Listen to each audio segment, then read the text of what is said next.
Our scripture reading this morning is from Matthew chapter 7. This is Jesus teaching, "Don't judge, or you yourself will be judged.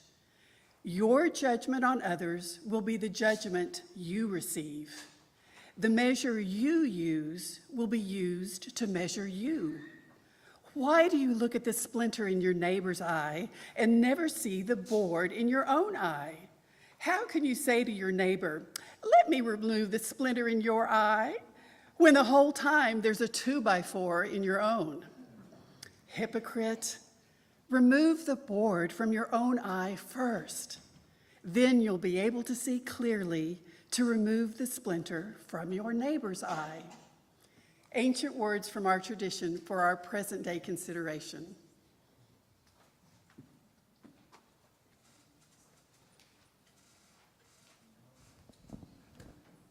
Well, we're looking today at one of the hardest passages in Scripture, not to judge, and to kind of take you off the hook to realize that it's not always possible. In the middle of this teaching, Jesus calls people hypocrites. So,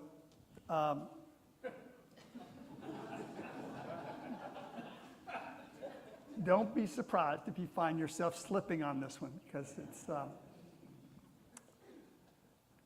not always possible. We catch ourselves after we've done things.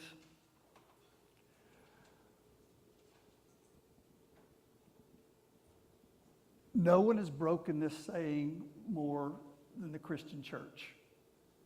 Right? Nobody has sat in judgment anywhere near as much as the church has, which is a very strange fact. A couple of things just before we start, they're kind of footnotes.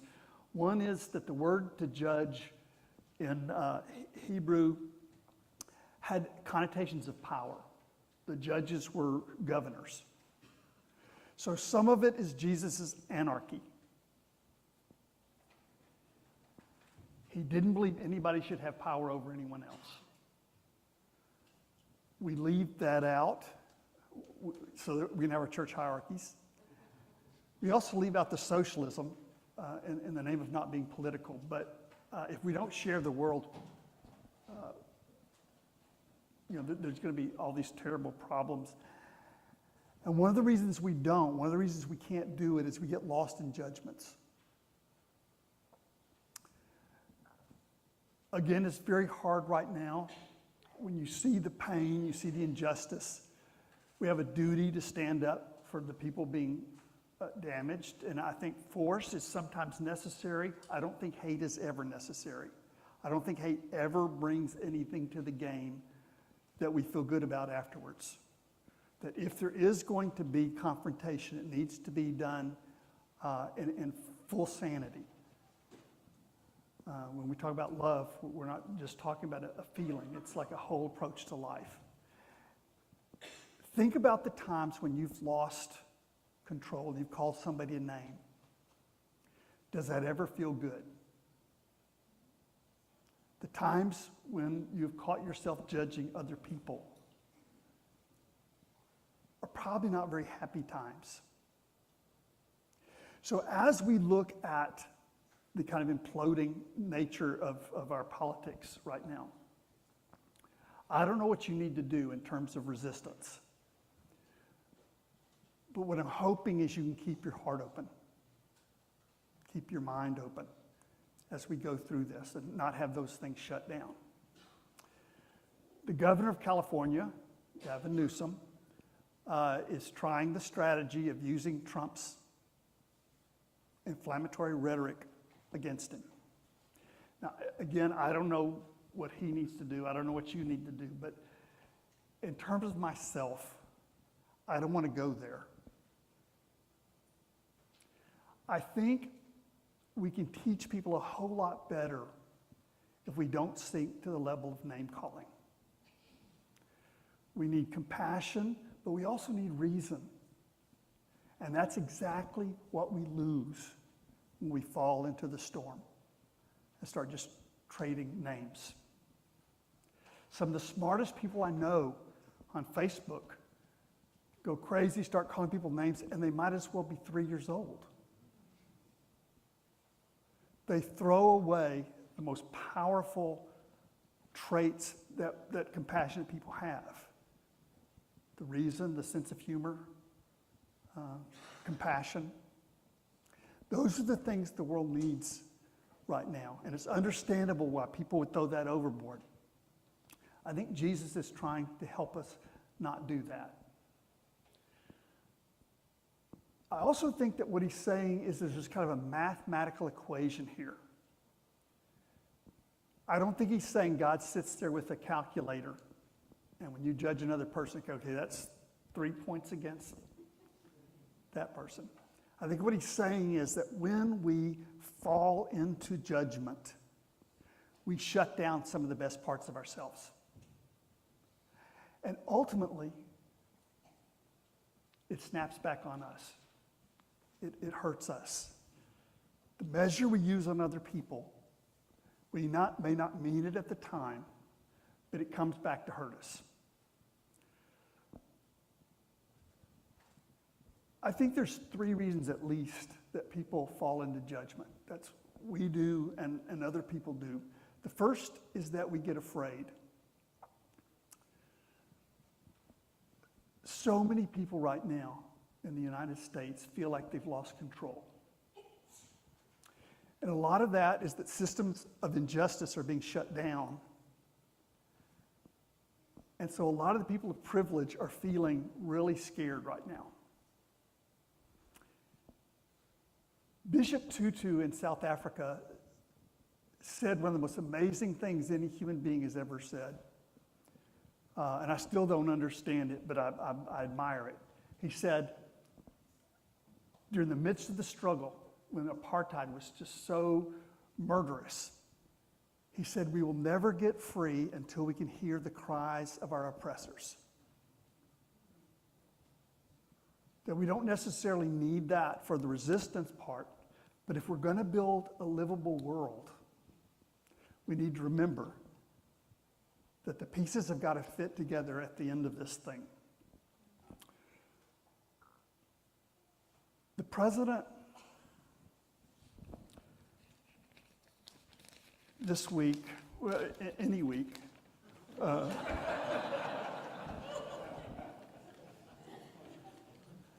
trying for you not to figure out, what my politics are. Also can't call any names, so. I ran across this paragraph this week. Trump signed an executive order Friday to brand the Pentagon as the Department of War. This is the guy that wants the Nobel Peace Prize. But I think that's probably a good idea. When you call your War Department the Department of Defense, there's some insanity there too. At least take responsibility for it. But then he said something that would have been unthinkable 50 years ago. He hinted again that Chicago will be invaded by federal troops. And he said this, there was a picture of him like Apocalypse Now, one of the generals. He said, I love the smell of deportations in the morning. Chicago is about to find out why it's called the Department of War.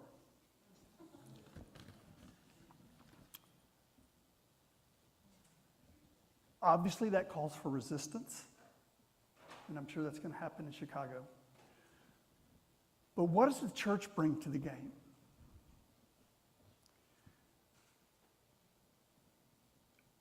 If we can help people see that bullying is self-defeating, that picture of the world leaders, the 3 world leaders, of India, China, and Russia, that's the future of the world, right? Trump has destroyed the American empire, which is not an altogether bad thing. But by bullying all these other countries and cultures, they're just like us. They're not going to put up with that. They're going to form new unions. And they can't do much worse than we've done. So I think what Jesus is saying here first is that when we judge other people out of fear, when we turn other people into monsters, when we say every immigrant is bringing fentanyl into the country, it will inevitably hurt us.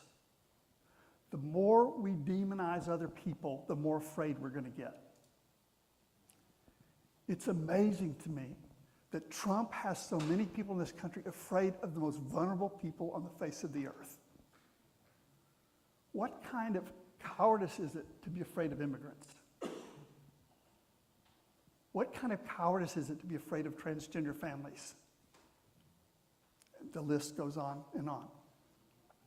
So the first thing I think Jesus is saying is when we judge out of fear, it's self-defeating. Our fear will only grow. Then second, I think when we judge other people out of a sense of worthlessness, and make no mistake, that's the heart of the MAGA movement. Anybody that believes that hoarding wealth as opposed to sharing wealth makes you more valuable does not understand what it means to be a human being. When you put other people down so you can look better, and I'm not saying our president ever does that, but theoretically, if he did, think about how hollow that would feel as a lifestyle. To have so little sense of your own worth that you think you have to put other people down so that you look good. A lot of what we think of as patriotism is just simply hating other countries. I know people who don't believe in taking care of the people of the United States. They don't believe in taking care of the land of the United States, but they think they love the United States because they hate Mexico or whatever other country. That is not love. And it's self-defeating. There's the story of Narcissus that we talked about this week in the Tuesday class. Narcissus is a mythological story of someone who falls in love with their own reflection. And that's where the word narcissist comes from. It's very important to realize that narcissism is not self-love. It's concern with the image that you have to other people. It's looking at yourself from the outside in. It's absolutely hollow, which is why a narcissist can have more power than anybody else in the world, can have more money than almost anybody else in the world, and still stay up at night texting because there's somebody that doesn't like them.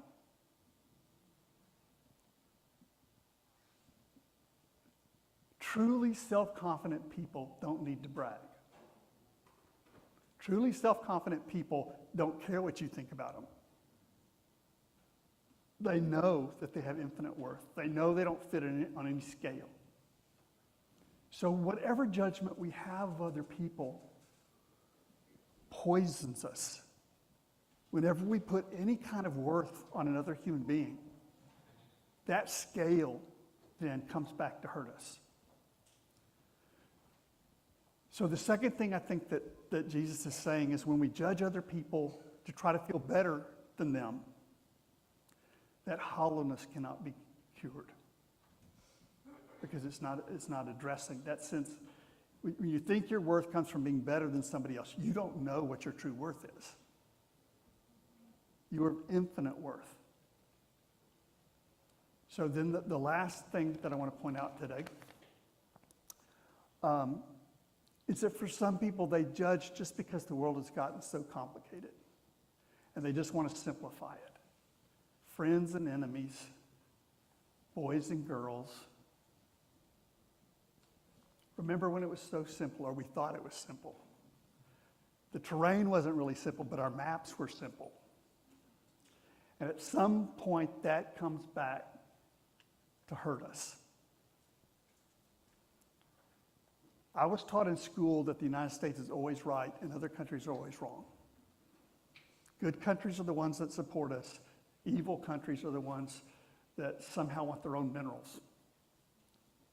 And they don't want us to control them.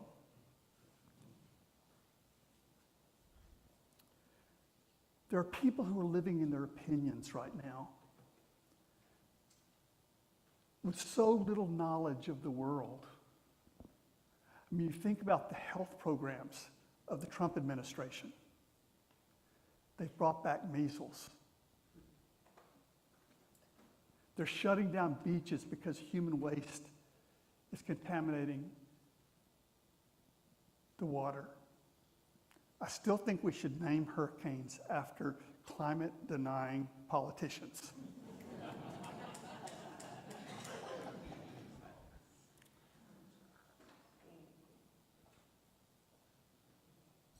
There's a psychological principle that I think really applies to our country right now. It's called the Dunning-Kruger effect. Maybe some of you have heard of it.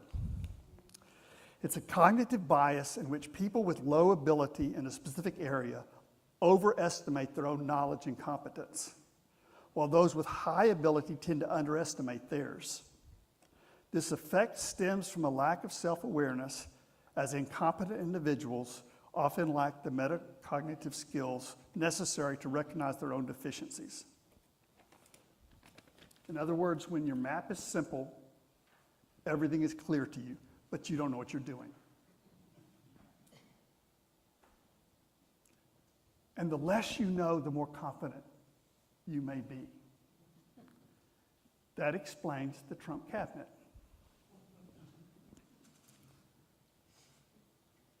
But simply calling that dynamic out is not healing the wound.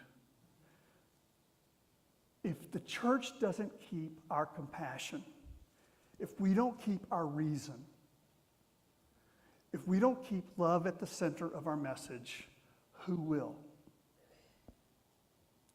Who will call the human family back together and into wholeness if you and I don't? So the third thing I think Jesus is trying to share with us is the idea that when you try to make life simple by making your map simple, you're just going to get more and more confused because the world will be more and more of a mystery to you.